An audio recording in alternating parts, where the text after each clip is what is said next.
Nomagi oiba mother-daughter bonding gi matangda ma Beti Sammelan District 11 program ama Oinam Government Higher Secondary School Oinam da Pangthokhre. Thoram adu Zonal Education Office Zone 4 Bisnupur na Samraga 6 Elementary Manipur ga khusamnaraga pangthokpani. Thoram adu da Bisnupur District ki tongan ba school manga haibade leba Pokpam Government Public High School, Khasanjembam A High School, Oinam Government Higher Secondary School, Ningthokong Sadar High School, Konjeng Junior High School dagi lakpa satri yankai amade makoi gi mama yankai na saru yakke. Thoram aduda N Chandyarani Devi AIMES Bisnupur John, S Devika Rani Devi Principal Oinam Government High Secondary School, S Indira Sanu Senior Teacher Oinam Government High Secondary School Oinam na Daistafanke. Zone 4 Bisnupur gi AIDI amadi school singdagi lakpa oza kaya susaru yake.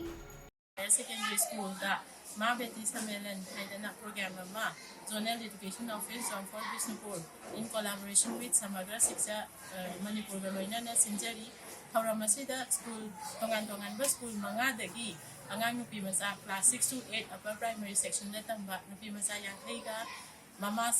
yang kaiga loinana mi chama along with moigi guide to be ko asing adagi zonal office ki apai official sing adagi Oinam higher secondary staff sing loinana punna sinjari Hauramasi gi maru ba pandamdi Masanupi singa mama singa lainariba relation bonding ado hena chechinna amada thazaba hena naba amadi hena improve tawna nabagi pandam da pangthok soba thoromni